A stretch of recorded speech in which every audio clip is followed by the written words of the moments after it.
I have one question. Why don't we ever have,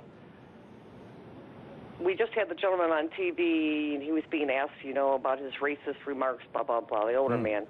They're from ever so far gone, he's so old, come on. Why don't we ever have a fair play in it? Where you go and interview black people, why don't they like white people? I mean, this goes on a lot, and white people take this, but it's constantly, it seems like the white race, it's always, we're the racist. Yeah. Sure. I don't understand that, why it can't be fair, why they can't even go into black communities, and you'll find they don't like you either when you go in there. Yeah. Sherry, thank you. Thank you for the call. No, I got your point. Let me just riff on that for a second, because I think that you raised a good and important point.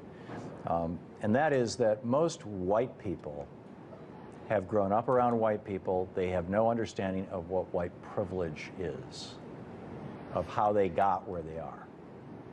Most white people in the United States and Canada, European ancestry, have a multi-century history, or if they came from Europe, a multi-millennial history of literacy, of job access, of handing down things from generation to generation, where you actually, your grandparents and great-grandparents and great-great-grandparents, you knew who they were, and it was a continuous lineage.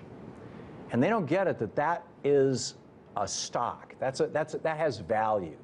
That's part of the reason why white families in the United States have an average net worth of around $81,000, whereas black families in the United States have an average net worth of around $5,000. Because if you look at black families in the United States, you're going to get a point, you're going to get back a few generations, you're going to get a point where you have no idea who your grandmother was because she was sold by somebody. Right? There was a black Holocaust in this country. And the thing that I find amazing, the older I get, the more amazed I am by this, and the more conscious I become. A person, particularly living now in Washington, D.C., in a mixed, racially mixed city, in a racially mixed neighborhood, and talking about these topics, is that the vast majority of white people in America don't understand this. And my experience has been that most African Americans in America assume that white people do understand it. And most white people just don't. They don't understand what white privilege. You ask them, what's white privilege? I don't know. They don't have any idea. They have no sense of it. White people go to see Django and they come back going, whoa, I had no idea. Slave patrols? Seriously? No, we heard the stories, but make it real. And yet for African Americans, there has been this giant hole that was blown in the history of their families and their lives, this 300-year hole from the time that their ancestors were brought here from another continent until the time, relatively recently, just a couple generations ago, when they could sit at lunch counters and vote.